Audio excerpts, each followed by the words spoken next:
ನಮಸ್ಕಾರ.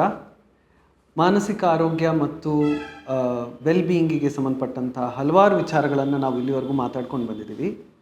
ಇವತ್ತು ನಮ್ಮ ಇವತ್ತಿನ ವೃತ್ತಿ ಜೀವನದಲ್ಲಿ ಮನುಷ್ಯರು ಎದುರಿಸಬಹುದಾದಂತಹ ಸಮಸ್ಯೆಗಳ ಬಗ್ಗೆ ಒಂದೆರಡು ವಿಚಾರ ಮಾತಾಡೋಣ.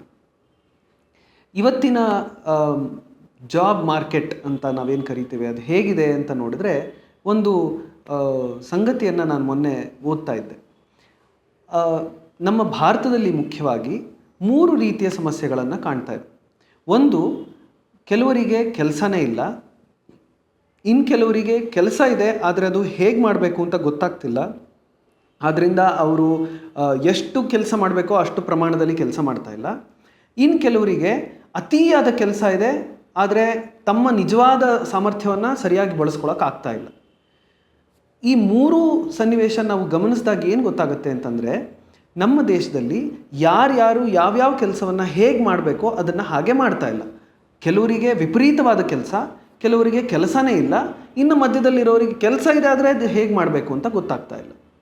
ಈ ಸಮಸ್ಯೆ ಯಾಕೆ ಬಂತು ಅಂತ ಒಬ್ಬ ಮನಃಶಾಸ್ತ್ರಜ್ಞನಾಗಿ ನಾನು ಯೋಚನೆ ಮಾಡಲಿಕ್ಕೆ ಹೋದಾಗ ನನಗೆ ಕಣ್ಣಿಗೆ ಕಾಣುವಂಥ ಒಂದು ಸಂಗತಿ ಏನು ಅಂತಂದರೆ, ನಮ್ಮಲ್ಲಿ ನಾವು ಕೆಲಸವನ್ನು ಕೆಲಸ ಆಗಿ ಮಾತ್ರ ನೋಡ್ತೀವಿ. ನಾನು ಈ ಕೆಲಸ ಮಾಡ್ತೀನಿ, ನನಗಿಷ್ಟು ಸಂಬಳ ಬರುತ್ತೆ ಅನ್ನೋ ಲೆಕ್ಕಾಚಾರದಲ್ಲಿ ಟ್ರಾನ್ಸಾಕ್ಷನಲ್ ಆಗಿ ಮಾತ್ರ ನಾವು ಅದನ್ನು ಯೋಚನೆ ಮಾಡ್ತೀವಿ.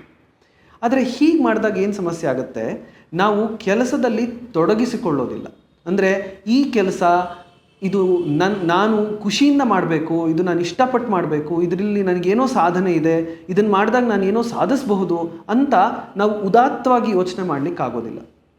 ಇಷ್ಟು ಕೆಲಸ ಮಾಡ್ತೀನಿ, ನನಗಿಷ್ಟು ಸಂಬಳ ಸಿಗುತ್ತೆ ಅನ್ನೋ ಮಟ್ಟದಲ್ಲಿ ಮಾತ್ರ ನಾವು ಅದನ್ನು ಯೋಚನೆ ಮಾಡ್ತೀವಿ. ಹಾಗೆ ಯೋಚನೆ ಮಾಡೋದು ತಪ್ಪಂತಲ್ಲ, ಆದರೆ ಅಲ್ಲಿಗೆ ನಾವು ನಿಂತುಬಿಟ್ರೆ ನಾವು ಬೆಳೀಲಿಕ್ಕೆ ಸಾಧ್ಯ ಆಗೋದಿಲ್ಲ. ಹಾಗಾಗಿ ಏನು ಮಾಡಬೇಕು, ಇದಕ್ಕೆ ಮನಃಶಾಸ್ತ್ರ ಏನು ಹೇಳುತ್ತೆ ಅಂತ ನೋಡಿದರೆ, ಮತ್ತು ಸೈಕಾಲಜಿನಲ್ಲಿ ಈ ಕಾನ್ಸೆಪ್ಟಿಗೆ ಗ್ರೋತ್ ಮೈಂಡ್ಸೆಟ್ ಅಂತ ಕರೀತಾರೆ. ಗ್ರೋತ್ ಮೈಂಡ್ಸೆಟ್ನಲ್ಲಿ ಬಹಳ ಮುಖ್ಯವಾದ ಒಂದು ಸಂಗತಿ ಏನು ಅಂತಂದರೆ, ನಾವು ಪ್ರತಿನಿತ್ಯ ಏನು ಸವಾಲುಗಳನ್ನು ಎದುರಿಸ್ತೀವಿ, ಕೆಲಸದಲ್ಲಾಗಿರ್ಬೋದು, ದಿನನಿತ್ಯದಲ್ಲಾಗಿರ್ಬೋದು, ಕುಟುಂಬ ವ್ಯವಸ್ಥೆಯಲ್ಲಾಗಿರ್ಬೋದು, ಯಾವುದೇ ಸನ್ನಿವೇಶ ಆಗಿರ್ಬೋದು, ಈ ರೀತಿ ಸಮಸ್ಯೆ ಬಂದಾಗ ಅಥವಾ ಯಾವುದೇ ಒಂದು ಸಮಸ್ಯೆ ಬಂದಾಗ ನಾನು ಅದನ್ನು ಹೇಗೆ ನಿಭಾಯಿಸಬಲ್ಲೆ, ಅದರಿಂದ ಹೇಗೆ ಆಚೆ ಬರಬಲ್ಲೆ ಅಂತ ಯೋಚನೆ ಮಾಡುವಂಥ ಒಂದು ಮನಸ್ಥಿತಿಯನ್ನು ನಾವು ಬೆಳೆಸ್ಕೊಳ್ಬೇಕಾಗತ್ತೆ. ಈ ರೀತಿ ಮನಸ್ಥಿತಿಯನ್ನು ಬೆಳೆಸ್ಕೋಬೇಕಾದ್ರೆ ನಮಗೆ ಮುಖ್ಯವಾಗಿ ಬೇಕಾಗಿರೋದೇನು ಅಂತಂದರೆ, ಯಾವ ವಿಚಾರ ನನಗೆ ಗೊತ್ತಿದೆ, ಯಾವ ವಿಚಾರ ನನಗೆ ಗೊತ್ತಿಲ್ಲ ಅನ್ನುವಂಥ ಜ್ಞಾನವನ್ನು ನಾವು ಮೊದಲು ಬೆಳೆಸ್ಕೊಳ್ಬೇಕಾಗತ್ತೆ. ಯಾಕೆ ಇದು ಮುಖ್ಯ ಆಗುತ್ತೆ ಅಂತಂದರೆ, ನನಗೆ ಯಾವುದು ಗೊತ್ತಿದೆ ಅನ್ನೋದು ಎಷ್ಟು ಮುಖ್ಯನೋ, ಯಾವುದು ಗೊತ್ತಿಲ್ಲ ಅನ್ನೋದು ಕೂಡ ಅಷ್ಟೇ ಮುಖ್ಯ ಆಗುತ್ತೆ. ನನಗೆ ಯಾವಾಗ ಅದು ಗೊತ್ತಿಲ್ಲ ಅಂತ ಗೊತ್ತಾಗುತ್ತೆ, ಆಗ ನಾನು ಆ ದಾರಿಯಲ್ಲಿ ಕೆಲಸವನ್ನು ಮಾಡಲಿಕ್ಕೆ ಶುರು ಮಾಡ್ತೀನಿ. ಈಗ ಉದಾಹರಣೆಗೆ ಒಂದು ಕೆಲಸದಲ್ಲಿ ಒಬ್ಬ ಕಂಪ್ಯೂಟರ್ ಪ್ರೋಗ್ರಾಮಿಂಗ್ ಮಾಡುವಂಥ ಎಂಜಿನಿಯರ್ ಇದ್ದಾರೆ ಅಂತ ಇಟ್ಕೊಳ್ಳೋಣ. ಅವರಿಗೆ ಯಾವ್ಯಾವ ರೀತಿ ಪ್ರೋಗ್ರಾಮಿಂಗ್ ಮಾಡಬಹುದು ಅನ್ನೋ ಸಾಮಾನ್ಯ ಜ್ಞಾನ ಇದ್ದರೆ ಸಾಕಾಗೋದಿಲ್ಲ. ನನಗೆ ಯಾವುದು ಗೊತ್ತಿಲ್ಲ ಅನ್ನೋದು ಕೂಡ ಅವ್ರಿಗೆ ಗೊತ್ತಿರಬೇಕಾಗತ್ತೆ. ಆಗ ಇಂಥ ಕೆಲಸ ಬಂದಾಗ, ನನಗಿದು ಗೊತ್ತಿಲ್ಲ, ನಾನು ಇದ್ರ ಬಗ್ಗೆ ಇನ್ನಷ್ಟು ತಿಳ್ಕೊಳ್ಬೇಕು, ನಾನು ಇನ್ನಷ್ಟು ಅದಕ್ಕೆ ಪರಿಶ್ರಮ ಹಾಕಬೇಕು ಅನ್ನುವಂಥ ಒಂದು ಮನಸ್ಥಿತಿ ಬೆಳೆಯುತ್ತೆ. ಹಾಗಾಗಿ ಗ್ರೋತ್ ಮೈಂಡ್ಸೆಟ್ಟಲ್ಲಿ ಏನು ಮುಖ್ಯ ಅಂತ ಕೇಳಿದರೆ, ನನಗೆ ನನ್ನ ಸಾಮರ್ಥ್ಯ ಮತ್ತು ದೌರ್ಬಲ್ಯ ಎರಡರ ಜ್ಞಾನವೂ ಕೂಡ ಇರಬೇಕು. ಇದು ಕೇವಲ ಕೆಲಸದಲ್ಲಿ ಮಾತ್ರ ಅಲ್ಲ, ಮನೆ ವಿಚಾರಗಳಲ್ಲಾಗಲಿ ಅಥವಾ ಬೇರೆ ಬೇರೆ ಸಂಗತಿಗಳಲ್ಲೂ ಕೂಡ ಇದು ಮುಖ್ಯ ಆಗುತ್ತೆ. ಉದಾಹರಣೆಗೆ ಒಬ್ಬರು ಅಡುಗೆ ಮಾಡಬೇಕಾದ್ರೆ ನನಗೆ ಇಂಥ ಅಡುಗೆ ಬರುತ್ತೆ, ಇಂಥ ಅಡುಗೆ ಬರೋದಿಲ್ಲ ಅನ್ನೋಂಥ ಜ್ಞಾನ ಬೇಕಾಗತ್ತಲ್ವ. ಇಲ್ಲ ಅಂತಾದರೆ ಅವರು ಯಾವುದನ್ನು ಮಾಡಬೇಕು, ಯಾವ್ದು ಮಾಡಬಾರ್ದು ಅಂತ ಒಂದು ವಿವೇಚನೆ ಅವರಿಗೆ ಬರೋದಿಲ್ಲ.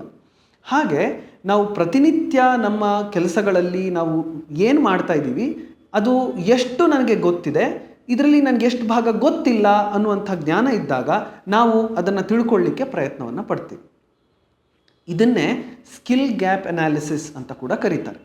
ಈ ಸ್ಕಿಲ್ ಗ್ಯಾಪ್ ಅನಾಲಿಸಿಸನ್ನು ಮಾಡಿದಾಗ ನಮಗೆ ಎಷ್ಟು ಗೊತ್ತಿದೆ, ಎಷ್ಟು ಗೊತ್ತಿಲ್ಲ ಅನ್ನುವಂಥ ಒಂದು ವಿವೇಚನೆ ನಮ್ಮಲ್ಲಿ ಬೆಳೆಯುತ್ತೆ. ಹೀಗೆ ಬೆಳೆದಾಗ ನಾವು ಅದನ್ನು ಬಳಸ್ಕೊಂಡು ನಮ್ಮ ವೃತ್ತಿಯಲ್ಲಿ ಏನೇನು ಬದಲಾವಣೆಗಳನ್ನು ಮಾಡ್ಕೊಳ್ಬಹುದು ಅಂತ ಒಂದು ಅಂದಾಜನ್ನು ಮಾಡಲಿಕ್ಕೂ ಸಾಧ್ಯ ಆಗುತ್ತೆ. ಇದರಿಂದ ಕೇವಲ ಒಬ್ಬ ವ್ಯಕ್ತಿಗೆ ಮಾತ್ರ ಉಪಯೋಗ ಆಗೋದಲ್ಲ, ಒಂದು ಸಂಸ್ಥೆಯೂ ಕೂಡ ಇದರಿಂದ ಹೆಚ್ಚು ತಮ್ಮ ಪ್ರೊಡಕ್ಟಿವಿಟಿಯನ್ನು ಹೆಚ್ಚಿಸ್ಕೊಳ್ಬಹುದು. ಇದರಿಂದ ನಮ್ಮ ಇಡೀ ದೇಶದ, ನಮ್ಮ ಇಡೀ ಸಮಾಜದ ಒಂದು ಮಾನಸಿಕ ಮನಸ್ಥಿತಿ ಕೂಡ ಬದಲಾವಣೆ ಆಗಲಿಕ್ಕೆ ಅನುಕೂಲ ಆಗುತ್ತೆ. ಇದು ನಾವು ಗ್ರೋತ್ ಮೈಂಡ್ಸೆಟ್ ಅಂತ ಕರೆಯೋದು. ಇದಕ್ಕೆ ನಮಗೆ ಆರ್ಟಿಫಿಷಿಯಲ್ ಇಂಟೆಲಿಜೆನ್ಸ್ ಬಹಳ ಸಹಾಯ ಮಾಡುತ್ತೆ. ಇವತ್ತಿನ ಕಾಲಮಾನದಲ್ಲಿ ನಮಗೆ ಎಲ್ಲವೂ ಬೇಗ ಬೇಗ ಆಗಬೇಕು. ಆದ್ದರಿಂದ ನಾನು ನಿಧಾನವಾಗಿ ಕೂತ್ಕೊಂಡು ನನಗೇನು ಗೊತ್ತು ಏನು ಗೊತ್ತಿಲ್ಲ ಅಂತ ಅನಾಲಿಸಿಸ್ ಮಾಡಿಕೊಂಡು ಮಾಡಲಿಕ್ಕೆ ತುಂಬ ಹೊತ್ತಾಗುತ್ತೆ. ಹಾಗಾಗಿ ನಮ್ಮ ವೃತ್ತಿಯಲ್ಲಿ ಅಥವಾ ನಮ್ಮ ದಿನನಿತ್ಯದ ಕಾರ್ಯಕ್ರಮಗಳಲ್ಲಿ ಆರ್ಟಿಫಿಷಿಯಲ್ ಇಂಟೆಲಿಜೆನ್ಸನ್ನು ಒಂದು ಟೂಲ್ ಆಗಿ, ಒಂದು ಸಾಮಗ್ರಿಯಾಗಿ, ಒಂದು ಸಾಧನವಾಗಿ ಬಳಸ್ಕೊಂಡಾಗ ನಮ್ಮ ಕಾರ್ಯಕ್ಷಮತೆ ಜಾಸ್ತಿ ಆಗ್ತಾ ಹೋಗುತ್ತೆ ಮತ್ತು ನಾನು ಏನು ಕೆಲಸ ಮಾಡ್ತಾ ಇದ್ದೀನಿ ಆ ಕೆಲಸವನ್ನು ಹೆಚ್ಚು ಸಮರ್ಪಕವಾಗಿ, ಸಾರ್ಥಕವಾಗಿ ಮಾಡಲಿಕ್ಕೂ ಕೂಡ ಅನುಕೂಲ ಆಗುತ್ತೆ. ಹೀಗೆ ಆರ್ಟಿಫಿಷಿಯಲ್ ಇಂಟೆಲಿಜೆನ್ಸ್, AI ಖಂಡಿತ ನಮಗೆ ಒಂದು ಭಯವನ್ನು ಹುಟ್ಟಿಸುವಂಥ ಸಂಗತಿ ಆಗೋ ಅವಶ್ಯಕತೆ ಇಲ್ಲ. ಮೇಲಾಗಿ ಅದು ನಮಗೆ ಇನ್ನೂ ಸಹಾಯ ಮಾಡಿ ನಮ್ಮ ದಿನನಿತ್ಯದ ಕಾರ್ಯಕ್ರಮ ಮತ್ತು ನಮ್ಮ ವೃತ್ತಿಗಳಲ್ಲಿ ಹೆಚ್ಚು ಅದು ಪೂರಕವೇ ಆಗುತ್ತೆ. ಹೀಗೆ ನಾವು ಮಾನಸಿಕತೆಯನ್ನು ಬದಲಾಯಿಸ್ಕೊಳ್ಳೋದ್ರಿಂದ ಸ್ಟ್ಯಾಗ್ನೆಂಟ್ ಮೈಂಡ್ಸೆಟ್ಟಿಂದ ಗ್ರೋತ್ ಮೈಂಡ್ಸೆಟ್ಟಿಗೆ ನಾವು ಬದಲಾಯಿಸ್ಕೊಂಡಾಗ ಇಂತಹ ಸಂದರ್ಭಗಳನ್ನು ಹೆಚ್ಚು ಚೆನ್ನಾಗಿ ಸಮರ್ಪಕವಾಗಿ ನಿಭಾಯಿಸಬಹುದು. ಇದರಿಂದ ನಮ್ಮ ಮಾನಸಿಕ ಆರೋಗ್ಯವೂ ಕೂಡ ಚೆನ್ನಾಗಿ ಆಗುತ್ತೆ. ಹೀಗೆ ನಾವು ಗ್ರೋತ್ ಮೈಂಡ್ಸೆಟ್ಟನ್ನು ಅಳವಡಿಸ್ಕೊಳ್ತಾ ನಮ್ಮ ಓವರಾಲ್ ವೆಲ್ಬೀಯಿಂಗನ್ನು ಇಂಪ್ರೂವ್ ಮಾಡ್ಕೊಳ್ಳೋಣ.